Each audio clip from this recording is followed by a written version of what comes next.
আমাদের সবার জন্য। এই দেশ হাজার বছর ধরে সম্প্রীতির যে বন্ধন তৈরি করে রেখেছিল, এই বন্ধনের উপর হাতুড়ির আঘাত হয়েছে বারবার। এই হাতুড়ির আঘাত সত্ত্বেও ইস্পাত কঠিন এই বন্ধনকে কেউ ভাঙতে পারেনি। আমরা সেই অটুট বন্ধন নিয়ে আজও বাংলাদেশ এগিয়ে যাচ্ছে, আজও বাংলাভাষী মানুষরা এগিয়ে যাচ্ছে।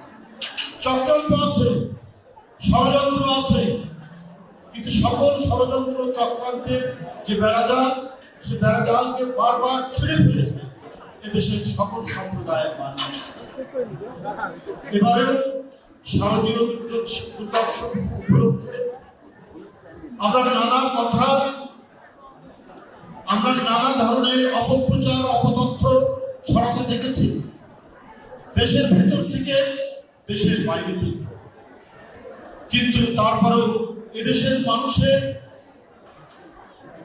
সকল সম্প্রদায়ের যে শুভেচ্ছা বোধ, ভ্রাতৃত্ববোধের যে নিদর্শন, সেটা দেশের মানুষ প্রতিষ্ঠা করেছে, এবারও সেটা নিশ্চিত করেছে।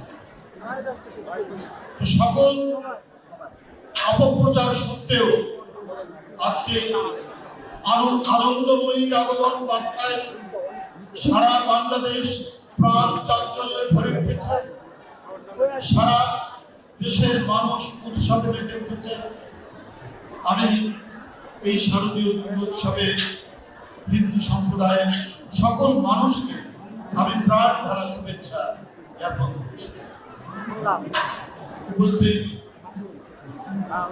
শিক্ষক, ছাত্র এবং অভ্যাগত অতিথিবৃন্দ সবাইকে আমি শুভেচ্ছা জানাচ্ছি। যেমন ঢাকা বিশ্ববিদ্যালয়ের এই ঐতিহ্যবাহী জগন্নাথ হলের মন্দিরে এসে মন্দিরের সামনে দাঁড়িয়ে আমি অত্যন্ত আপ্লুত হচ্ছি যে অত্যন্ত আনন্দ ঘন পরিবেশে এই মন্দিরের সামনে সবাই অর্ঘ্য দিচ্ছেন, পুষ্পার্ঘ্য অর্পণ করছেন। দেবীর বেদিগুলো কোনো সংশয় নেই, কোনো শঙ্কা নয়, কোনো ধরনের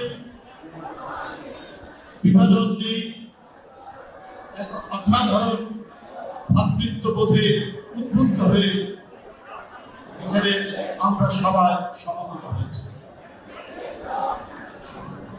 অতিথিবৃন্দ, সুধীবৃন্দ, আমাদের এই বন্ধন কেউ কখনো ভাঙতে পারবে না। অনেক অনেক চেষ্টা হয়েছে, চেষ্টা চলছে। এদেশে যারা পরাজিত শক্তি, তারা অনেক, তাদের অর্থবিত্ত আছে, তাদের অনেক টাকা পয়সা এখনো দেশের মধ্যে আছে, অনেক টাকা তারা পাচার করে নিয়ে গেছে। সেই টাকাগুলো খরচ করছে বাংলাদেশে নানাভাবে নাশকতামূলক কাজ, নানাভাবে তারা অন্তর্ঘাত তৈরি করার চেষ্টা করছে। কিন্তু এই দেশের মানুষের যে প্রাণের যে শক্তি, এই শক্তি অফুরন্ত। এই শক্তির কাছে সকল নাশকতাকারী চক্রান্ত ভেসে যাচ্ছে, ভেসে গেছে, কেউ কিছু করতে পারবে না। আজকে আমার বিস্ময়কর মনে হয় যে আজকে কেন আমাদের পার্শ্ববর্তী দেশে এ ধরনের একজন পরাজিত মানুষকে সেখানে আশ্রয় দেওয়া হয়েছে। কেন যে শিশুর রক্ত পান করতে দ্বিধা করেনি, যে কিশোরের রক্ত পান করতে দ্বিধা করেনি, যে তরুণের বুকে গুলি চালাতে দ্বিধা করেনি, আজকে তাকে কেন আশ্রয় দেওয়া হচ্ছে? কেন তাকে প্রতিষ্ঠা করার জন্য নানা বাঁধ তৈরি করা হচ্ছে? আজকে এই প্রশ্ন সবার মুখে মুখে, এই প্রশ্ন সবার কাছে। বাংলাদেশের হিন্দু, মুসলমান, বৌদ্ধ, খ্রিস্টান একযোগে আমরা ৭১ সালে লড়াই করেছি না? আমরা পাকিস্তান হানাদার বাহিনীকে প্রতিহত করেছি। তো অন্য কোনো হানাদার বাহিনী যদি আসে, তাহলে দেশের জনগণ, হিন্দু, মুসলমান, বৌদ্ধ, খ্রিস্টান, সাঁওতাল, ভীল, চাকমা, মারমা সবাই প্রতিহত করবে। এটা আমাদের অঙ্গীকার, এটা বাংলাদেশের মানুষের অঙ্গীকার। বাংলাদেশ তৈরি হয়েছে কে মুসলমান কে হিন্দু এই পরিচয় নয়। বাংলাদেশ তৈরি হয়েছে এই সীমানার মধ্যে যে জনগোষ্ঠী বাস করে তার ধর্মীয় পরিচয় যাই হোক, সে মুসলমান হোক, হিন্দু হোক, বৌদ্ধ হোক, খ্রিস্টান হোক, সে তার দেশকে ভালোবাসে, দেশের মানচিত্রকে ভালোবাসে, দেশের প্রতিটি জনগোষ্ঠীকে ভালোবাসে। এই ভালোবাসায় উদ্বুদ্ধ হয়ে কেউ যদি বাংলাদেশকে নয়া উপনিবেশ বানাতে চায়, দিল্লি এবং দিল্লির যারা দাবিদারি করেছে দেশের পরাজিত শক্তি, তারা যদি নয়া উপনিবেশ বানাতে চায়, এদেশে হিন্দু মুসলমান সবাই একযোগে সেটি প্রতিহত করবে।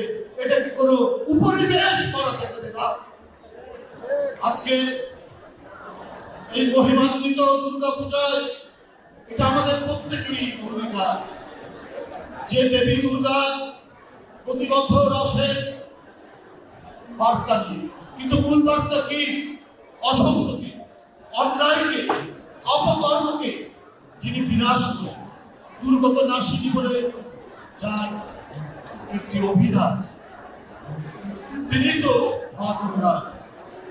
তিনি সত্যের জন্য, ন্যায়ের জন্য বারবার পৃথিবীতে আবির্ভূত হন এবং তার এই আবির্ভাবের মধ্যে দিয়ে এদেশে মানুষের মধ্যে, অন্যায়কারীর বিরুদ্ধে, পাপীর বিরুদ্ধে, অপরাধের বিরুদ্ধে তীব্র প্রতিরোধের বাসনা করে ওঠে। কারণ দুর্গা পূজার মূল বার্তা হচ্ছে সেটি। আজও অনেক অসুর রূপী অনেক মানুষ যারা বাংলাদেশকে ধ্বংস করতে চায়, যারা বাংলাদেশের গণতন্ত্রকে এবং বাংলাদেশকে পরাধীন করাতে চায়, তাদেরকে বিনাশ করার যে মন্ত্রণা, সেই বিনাশ করার মন্ত্রণা আমরা পাই এই দুর্গা পূজার মধ্যে। দেবী দুর্গার যে বাণী, সেই বাণীর মধ্যে দিয়ে, সেই বাণী শুধুমাত্র হিন্দু ধর্ম সম্প্রদায়ের বাণী নয়, দেবীর বাণী সমগ্র মানব জাতির বাণী। দেবীর বাণী বাংলাদেশের প্রতিটি জনগোষ্ঠীর বাণী। আমরা সেই বাণীতে প্রত্যেকেই আমরা উদ্বুদ্ধ এবং সেই জন্যই বাংলাদেশকে কোন শক্তি আমরা উপনিবেশ বানাতে পারি। এইখানে একদিকে যেমন গণেশ, একদিকে যেমন পল্লব, একদিকে যেমন সঞ্জয়, আরেকদিকে যেমন ডাক্তার জাহিদ, আরেকদিকে যেমন ডাক্তার আমাদের আওয়াজ, আমাদের আরো এখানে যারা রয়েছে, রাজু যারা আছেন, প্রত্যেকে হাতে হাত ধরে, বুকে বুক মিলিয়ে আমরা বহিঃশত্রু মোকাবিলা করব। এটা আমাদের প্রত্যেকের অঙ্গীকার। আমি আর বক্তব্য বাড়াতে চাই না। আমি ধন্যবাদ জানাতে চাই জগন্নাথ হল, এই ঢাকা বিশ্ববিদ্যালয়ের জগন্নাথ হল আপনারা জানেন অনেক ঐতিহ্যবাহী। এই ফলে একসময় পার্লামেন্ট বসত, প্রাদেশিক পার্লামেন্ট, একটি বৃহদান্তের ঘটনার মধ্যে দিয়ে সেটি সেই ভবন ভেঙে গেছে। আমি ধন্যবাদ জানাতে চাই যে সেই স্মৃতি, সেই ঐতিহ্য ধারণ করে আজও যারা এখানে নেতৃত্ব দিচ্ছেন, বিশেষ করে এই হলের প্রাধ্যক্ষ ডক্টর দেবাশিস পাল এবং এইখানে যারা আজকে জাতীয়তাবাদী এবং ছাড়া এই বিশ্ববিদ্যালয়ের দেবাশিস পাল সহ সকল শিক্ষকবৃন্দ এবং এই হলের ছাত্র সংসদের ভিপি সহ যারা নির্বাচিত হয়েছেন, সকলকে আমি জানাচ্ছি আন্তরিক শুভেচ্ছা, তাদেরকে অভিনন্দন দিচ্ছি। নবগঠিত যে ছাত্র সংসদ হয়েছে তাদের প্রত্যেককে এবং এই হলের শিক্ষক সবাইকে আমি আমার ভিপি এবং শুভেচ্ছা জানিয়ে আমি আমার বক্তব্য শেষ করছি।